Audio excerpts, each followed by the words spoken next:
예. 안녕하세요. 중등부 2학년 팀장 송지혜입니다.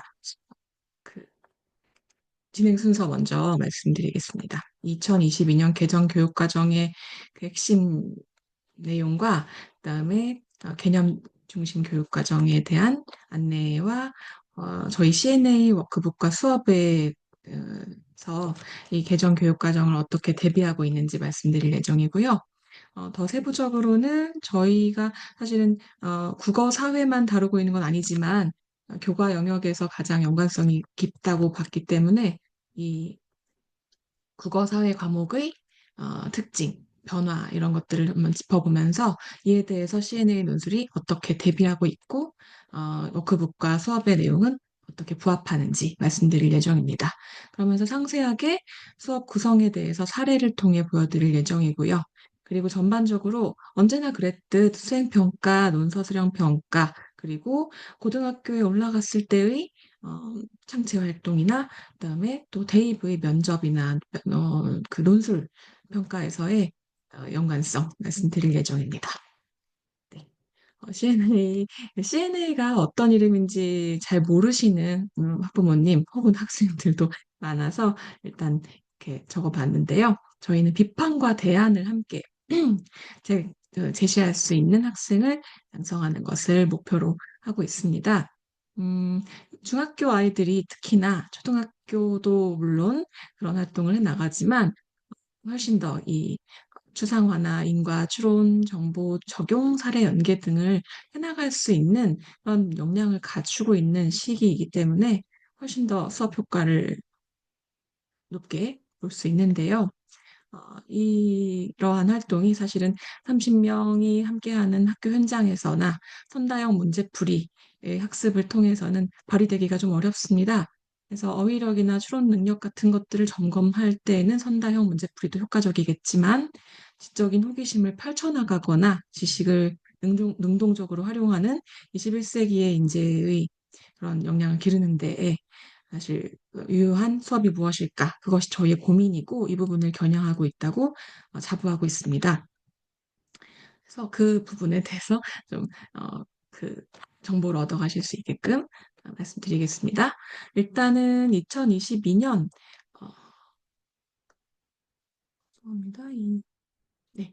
개정 교육과정의 특징 먼저 말씀드리고요. 그것에 대응하는 저희 워크북 말씀드릴 예정인데요. 역량 중심 교육 과정을 표방하고 있고요. 역량이라는 요소가 사실은 6가지 정도로 정리되어 있는데요. 좀 빠르게 넘어가서 여기부터 보고 말씀드리겠습니다.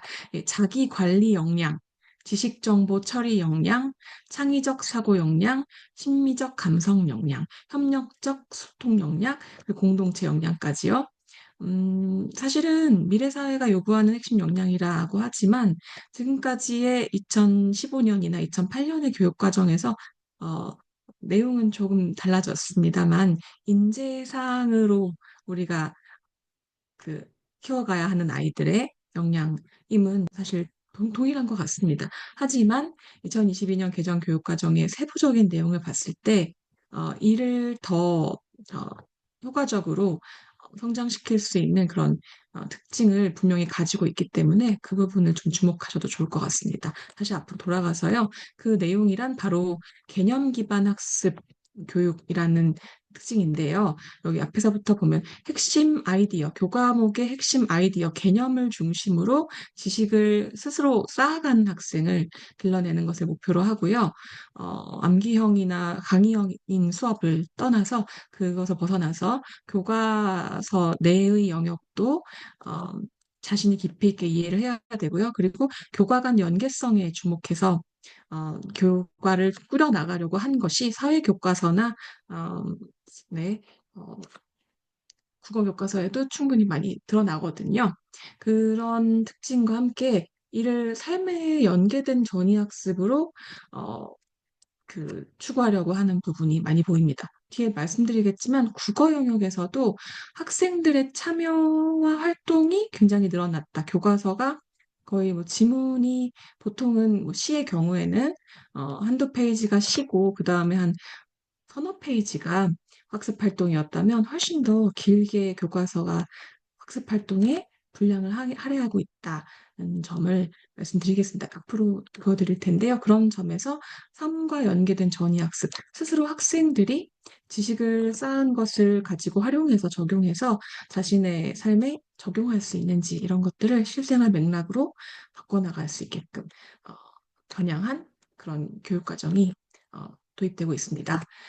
개념 기반 교육과정이라는 것에 대해서 좀 생소하실 것 같아서 말씀을 드릴 텐데요.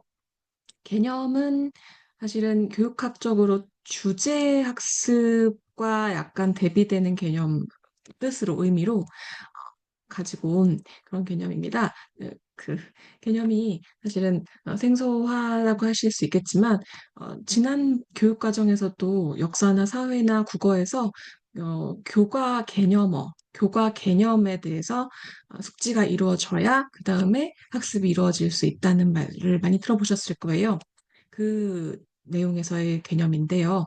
예를 들어 세부적인 구체적인 어떤 사건 내지는 지식, 정보, 이게 주제라고 친다면 이를 아울러서 일반화 과정을 거쳐서 원리로 만들어낼 수 있는데 필요한 그런 내용이 개념인 거죠. 시를 예시로 들면 하나하나의 비유법 이것에 대해서 숙지하는 게 주제라고 한다면 비유가 문학에서 시라는 영역에서는 수필 같은 문학이라는 영역에서 할 수 있는 영향이나 비유로 인한 그 효과, 비유법의 종류 이런 것들을 전반적으로 총체적으로 이해하는 그런 내용이 개념이라고 보시면 될 것 같습니다. 그래서 주제로만 교과가 조직된 경우에는 낱낱이 사실을 모아놓은 데 지나지 않아서 그 학습자가 학습을 사실은 지역적인 편파적인 정보를 가지는 데서 머무르게 되는데 오른쪽에 보시면 개념이 포함된 경우에는 도식을 만들 수 있고 일반화를 할 수 있다. 그러면서 삶에서 내가 그 지식을 적용할 수 있다 하는 그런 장점이 있다고 얘기하고 있습니다. 21세기에 인공지능을 사용해야 하는 그런 활용자로서의 그 학생과 예, 성인, 개인이 가져야 될 역량이라고 봅니다. 개념 학습이 학습의 기초가 되어야 한다는 취지에서 어, 그 2028년 수능의 통합사회 문항도 여러 개 중에 하나를 가져왔는데요. 이것도 보신 적이 있을지 모르겠지만 이 모든 영역의 개념을 다 적용해서 통섭한다고 할 수 있겠죠. 문항 하나에 세계사 내지는 지리, 뭐 기후, 뭐 문화까지 포함해서요. 그다음에 그 사회, 정치 이런 것들까지 다 포함해서 약간 작게 나와 있지만 보시면 여행 일지라고 해서 건조문화권에 속하는 이슬람 국가인 가에 도착하였다. 여행 전 조사를 통해 이슬람교가 7세기 초 무함마드에 의해 창시되었고 이슬람교를 믿는 사람들이 어떤 것을 알게 되었다 하면서요.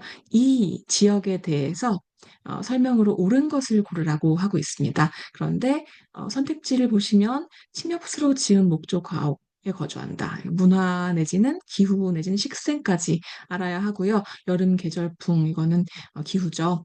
그다음에 기억은 발전에 의한 문화 변동에 해당한다. 사회문화 요소가 들어가 있고요.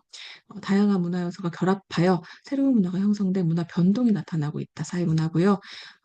예, 이런 식으로 오른쪽에 보시면 지리, 사회문화 그리고 사실은 제시문에는 세계사 이런 것들이 들어가 있고요. 이런 개념들을 모두 숙지해서 자신이 이를 소화하고 요리할 수 있는지를 보는 그런 문제가 출제될 것입니다. 그래서 교과서도 고등교과서를 통합사회 교과서를 중위팀에서 분석을 하고 있는데요. 사실은 사회 문화의 교과서가 굉장히 얇습니다. 얇고 내용상 사실은 지난 교과 과정과 큰 차이가 없이 오히려 중학교의 교과서가 더 많이 변화가 있다고 보는데 그런 부분에서는 통합사회 교과서를 가지고 이 고등 수준에서요, 고등 과정에서의 통합사회를 가지고 어떻게 수능이 출제될지 좀 떨리기도 하고 기대가 되기도 하고 걱정이 되기도 하는 부분입니다. 그런 면에서 중등에서의 개정 교과서가 사실은 훨씬 더 보강이 많이 되었고, 그리고 고등의 통합사회를 사실 뒷받침해주는 예비 단계로서 나선형 교육과정의 밑단계로서 굉장히 큰 역할을 할 거라고 생각이 드는 그런 교과서거든요. 나중에 말씀드리겠습니다. 예. 음, 네, 개념 기반 교육 과정은 사실은 이론을 만들어 나갈 수 있는 학생을 길러내겠다라는 점에서 오른쪽에 사실로 시작해서 주제를 접하고 이를 개념으로 그 소화해내고 이해해내고 이를 일반화 과정을 통해서겠죠. 그러면서 그 어, 하나하나의 주제들이 가지는 의미, 내지는 공통점, 차이점 이런 것들을 개념 학습을 통해서 일반화하거나 원리화하거나 이론화할 수 있는 그런 과정을 거치는 교육 과정을 어, 구상하고 있습니다. 사실은 이러한 개념 기반 교육을 사실 CNA는 원래부터 해왔다고 할 수 있는데요. 보시면 1학년에 문화 인류학을 다루는 어느 외계인의 인류학 보고서라는 도서를 가지고요. 그 도서에서는 여러 문화의 그 특수성이나 아니면 보편성이나 종교 문화나 아니면 물질 문화나 이런 것들을 다양하게 다루고 있는데요. 이를 토대로 해서 저희 그 부분 사실은 사회, 도덕, 지리 이런 것들을 모두 아울러서 수업 주제를 문화 다양성으로 해서 그 속에서의 핵심 개념, 문화 다양성, 문화 사대주의, 자문화 중심주의, 문화 상대주의 같은 개념들을 아이들이 이해하고 활용할 수 있는 수준까지 도달할 수 있도록 워크북을 만들어 왔습니다. 어, 개념적인 연결로는 사회 진화론, 문화의 특수성과 보편성, 성 역할, 젠더 등을 다루면서 학습의 전이가 일어나도록 현실 사회에서의 사실 지금 추진하고 있던 법인데요. 개고기 식용금지법안 이런 것들에 대한 찬반 토론까지 적용하고 활용할 수 있는 수업을 구상해 왔습니다. 그래서 여기도 스텝 네, 이 내용에서 글씨가 좀 작지만 다양한 문화를 접하고 알아가는 과정에서 우리가 가져야 할 바람직한 태도. 그래서 음, 그 문화에 관련된 책을 읽으면서 그 책에서 뽑아낼 수 있는 주제와 개념을 아이들이 그 답으로 꾸려낼 수 있을 수준까지 이렇게 수업을 진행하는 것이 저희의 목표였기 때문에 개념 기반 교육에 딱 맞는 그런 과정 진행하고 있다고 자부합니다.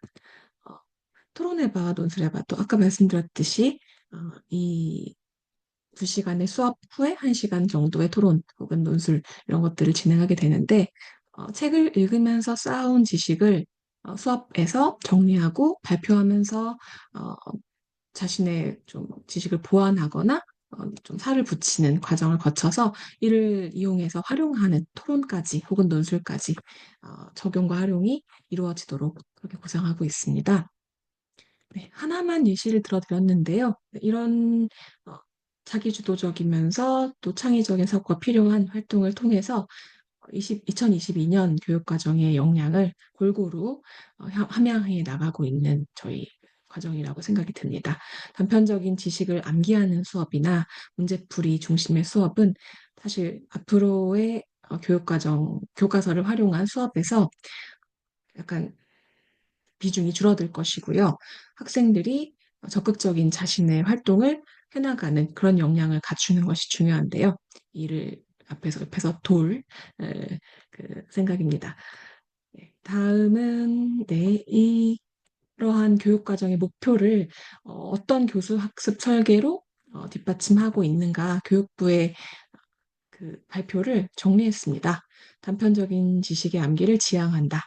각 교과목의 핵심 아이디어, 개념을 중심으로 지식을 이해하고 그다음에 지식을 이해하는 과정에서 그 기능, 가치, 태도의 내용 요소를 유기적으로 연계하겠다.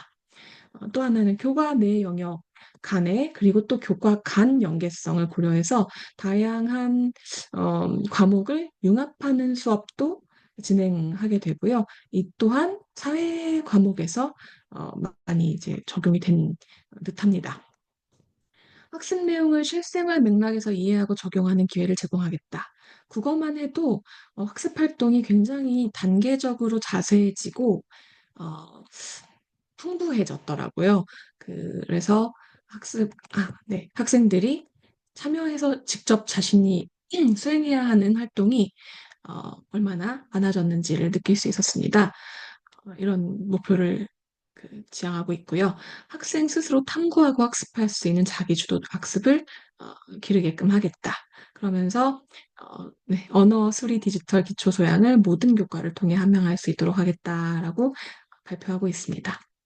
네, 이를 이제 국어과와 사회과의 교과서를 분석하면서 좀 말씀드릴 텐데요. 예전 교육과정에서 국어의 1권을 분석한 내용이고요. 상세한 내용을 보여드리면서 설명드리고 싶은데, 사실은 다음에도 기회가 있을 것 같습니다. 이 2015년 교육과정과 별로 달라지지 않은 부분도 사실 있습니다. 시와 소설이나 비문학의 설명문, 논설문 같은 그런 작품을 다루면서 추구하는 수업 목표 자체는 크게 달라지진 않은 것 같습니다. 다만 그 수업 목표를 수행하는 방법에 있어서의 학습 활동이 꽤 달라졌고요. 그리고 무엇보다 정말 중요한 거는 문법 내용이 굉장히 간략해졌던 2015년 과정에 비해서 2022년은 다시 정상화가 됐다고 할까요? 2008년에 다루었던 형태소, 단어의 짜임, 합성어나 파생어 같은 그런 단어의 짜임을 다시금 살려서 1학년에 다루고 있다는 점. 그래서 아무래도 언어와 매체, 뭐 합법과 작문 이런 선택 과목이 수능에서 사라지고 있기 때문에 고등국어 문법이죠. 고등국어 문법의 내용이 아니 중등에서 거의 간략화되고 빠지는 내용이 많았는데 다시 살리고 있어서 문법적인 기본적인 지식을 중등부터 쌓아가는 것을 목표로 하고 있다는 걸 알 수 있습니다. 다만 그렇게 될 경우에 이제 1학년들도 시험을 다들 자유학기제마저도 폐지되고 있는 학교도 있는데 각 학기마다의 시험이 다시 이제 생겨나고 있기 때문에 학습량과 학습 부담은 좀 많아질 것으로 보입니다. 저희도 글을 겨냥하기 위해서 1학기에는 국어 문법을 미리 좀 진행하면서 그 문법에 대비할 수 있도록 도움을 주고 있는데요. 사실은 어, 좋은 변화라고 저는 생각합니다. 왜냐하면 2015년도의 그 2015 교육과정에서의 문법 내용이 많이 간략화되었을 때 아이들이 사실 형태소 내지는 그 품사를 품사만 배웠습니다. 품사 외에도 접사라든지 아니면 용언이 어떻게 어감과 어을 나뉘는지 등등의 형태소라는 내용을 배우지 않은 채로 단어의 짜임이나 아니면 이런 것들을 잘 모르는 채로 품사를 배워야 했고 문장 구조를 배워야 했는데 기반을 갖추면서 2022년에 형태소 단어의 짜임을 다시 배우면서 체계적으로 국어 문법을 이해하게 되는 것은 사실 고등을 위해서는 더 좋은 변화라고 생각이 듭니다. 다만 아까 말씀드렸듯이 학업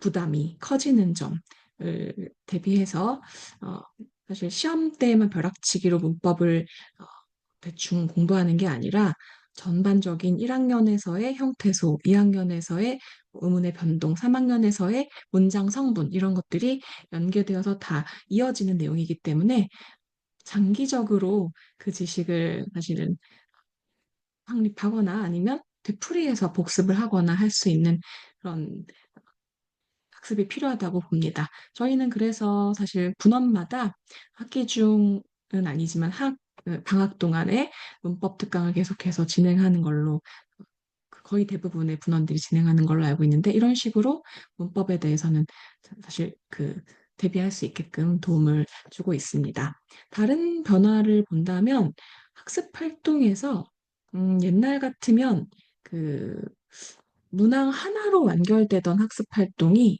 지금은 글쓰기에 해당하는 학습 활동이 많아지면서요.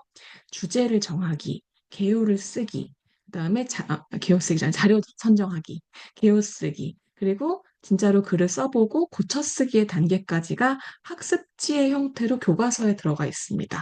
그런 점에서 아이들이 해야 하는 학습 활동이 어떻게 보면 충실해졌다라고 할 수 있고, 저희가 수행하는 글쓰기나 활동해봐가 어, 하나의 글을 완성하거나 아니면 음, 글쎄요, 뭐, 어, 정책 제안서를 내본다거나 유튜브에 기획안을 내본다거나 이런 식의 성과물을 만들어내는 그런 학습 활동이 저희 CNA에서 진행이 되고 있는데, 그런 부분에서 훨씬 더 CNA 수업과 맞닿는 참여형 수업으로 그 이행이 되고 있다고 봅니다. 교과서도요.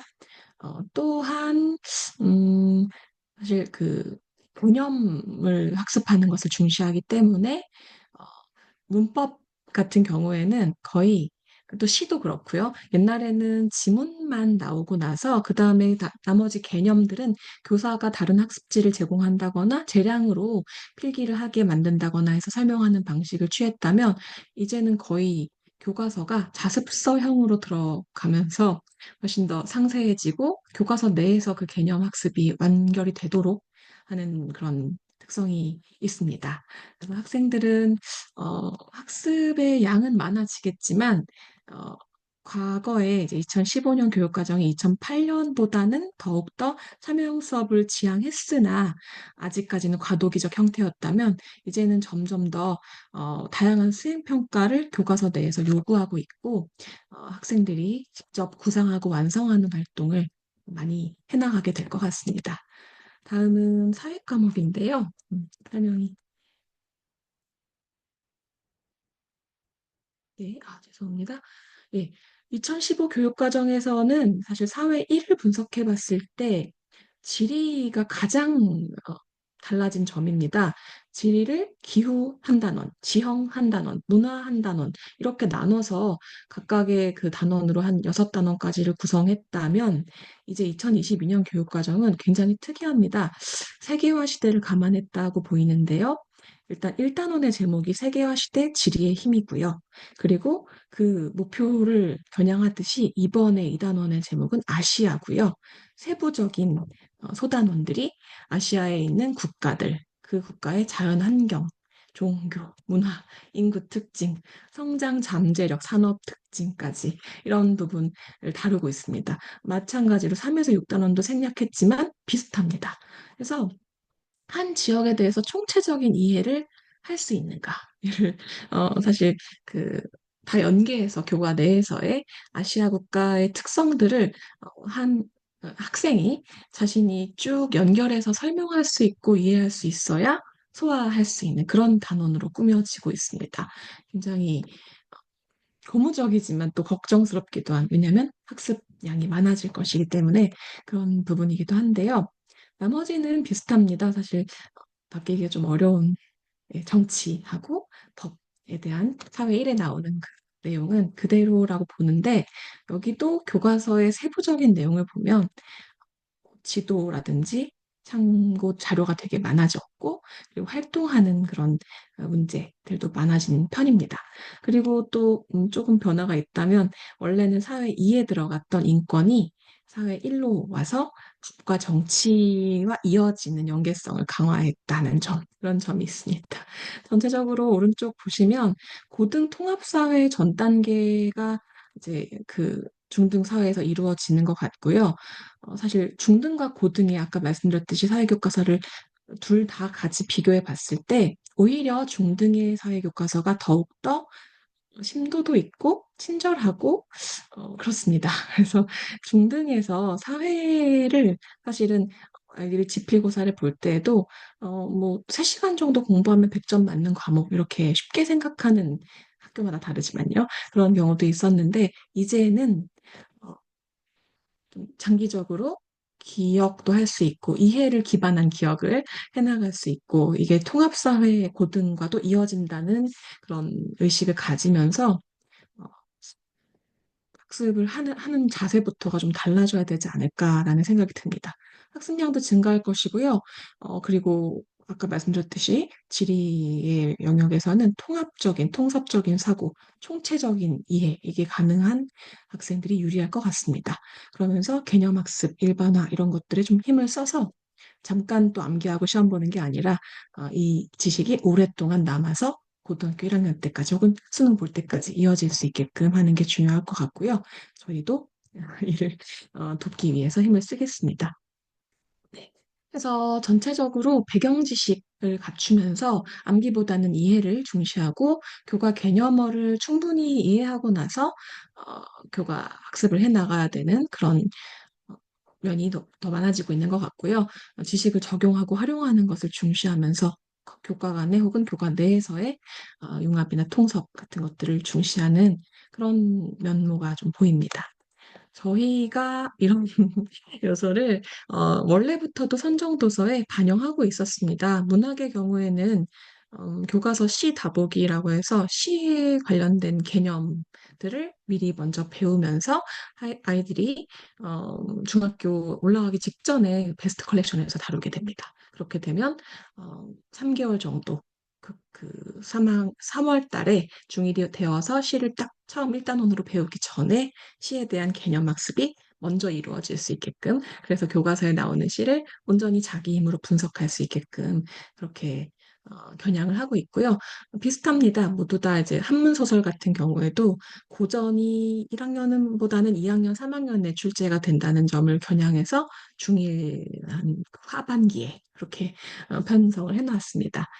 중2도 시인을 만나다라고 해서 똑같은 시라고 하실 수도 있지만 사실 중2, 중3에서의 시는 사회를 어떻게 반영하고 있는가, 작품이 시인의 삶을 어떻게 표현하고 있는가, 이런 것들에 중점을 둬서 시적 화자라든지 아니면 시대상이 어떻게 반영되는지 등을 어, 중심으로 시를 가르칩니다. 그래서 그런 비슷한 책을 골라서 시인 하나하나의 인생, 그리고 그때의 사회, 시대, 이런 것들과 시를 연계하는 책을 편성을 해놨고요. 고전시가도 마찬가지로 중3 정도를 위해서 고등에서의 고전시가 시조를 벗어나서 다른 유형의 시가들을 접하게 될 것이기 때문에 중2에 미리 편성을 합니다. 중3은 사실 이제 그 역사, 사회, 뭐 정치, 경제, 그리고 문학이 모두 다 융합될 수 있는 그런 정말 공부하기 좋은 나이인데요. 고1보다는 시간이 있고, 그다음에 중1, 중2가 갖지 못한 사고력을, 배경 지식을 가지고 있기 때문에요. 교과서 소설 다보기 4권과 5권, 성인이 읽어도 사실 단번에 해 나가기 쉽지 않은 그런 책, 그리고 사회적인 근현대사의 요소가 다 이제 필요한, 그 지식이 필요한 책, 소설들을, 단편 소설들을 읽으면서, 어, 자신의 그 융합적인 사고를 펼쳐나갈 수 있도록 그렇게 커리큘럼을 편성하고 있습니다. 다음은 네, 법과 정치, 인권의 경우는 좀 짧게 말씀드리겠습니다. 이것도 법과 정치, 인권의 개념을 미리 학습하면서 사회에 현실에 적용해 볼 수 있는 책들로 약간 난이도가 중1, 중2, 중3 제목만 보셔도 그 아마도 이제 난이도가 높아지고 있다는 것을 아실 텐데요. 그렇게 편성을 하고 있습니다. 잠시만요. 원장님, 지금 줌 녹화가 만약에 끊기면 다시 접속하도록 하겠습니다. 네, 1분 네. 미만 남았다고 나옵니다. 이게 고맙습니다. 기술적으로 네, 알아보고 있는데요. 예. 네. 자, 그다음에는 국제 세계사입니다. 이것도 좀 빨리 할 텐데요. 네, 인류학 보고서, 그다음에 국제 정치 이렇게 해서 1학년에 사회 문화가 나오기 때문에 이 부분을 먼저 배우게 되고요. 그리고 정치, 국제, 세계 시민, 찬란한 멸종, 사피엔스 같은 문화 인류학이나 사회 문화를 다루게 국제적인 문제도 다루고요. 그렇게 편성을 하고 있습니다. 책의 난이도를 점점점 높여서 사실은 교과서를